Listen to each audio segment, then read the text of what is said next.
Hubert Bertrand, maire de Saint-Genis-Pouilly, avec le soutien de son conseil municipal, vient de prendre un arrêté pour interdire l'épandage de pesticides sur sa commune, à moins de 150 mètres des habitations, des écoles et des terrains de jeu.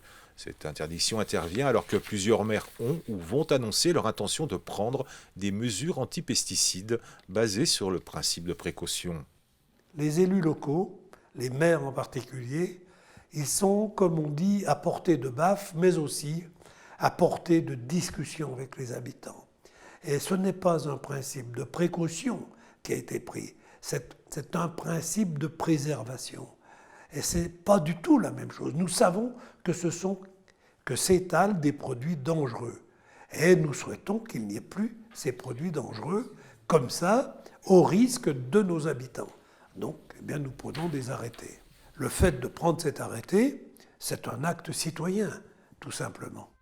Au mois de mai dernier, des parents d'élèves de l'école élémentaire de Prognien, située sur la commune, ont alerté la mairie sur des odeurs prégnantes qui subsistaient autour et à l'intérieur de l'école après l'épandage de produits phytosanitaires sur les champs qui jouxtent l'école.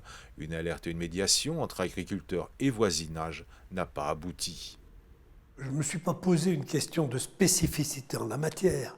Mon vœu, il est que tous les maires prennent cet arrêté et que ainsi ça fasse pression sur l'État pour que des mesures soient prises, évidemment, de préservation de la santé. Mais on peut aller plus loin. Pourquoi utiliser ces produits-là? Et pourquoi ne pas aller dans le sens justement de modifier ces molécules qui portent préjudice à la santé? Ce serait peut-être plus intelligent. Mais les intérêts, semble-t-il, chimiques ou les intérêts de production, etc., prime sur la santé publique. Ce n'est pas notre avis. Donc c'est évidemment des priorités que l'on se donne les uns et les autres. Cet arrêté sera certainement annulé par le préfet de l'Ain comme toutes les autres décisions municipales prises sur ce sujet.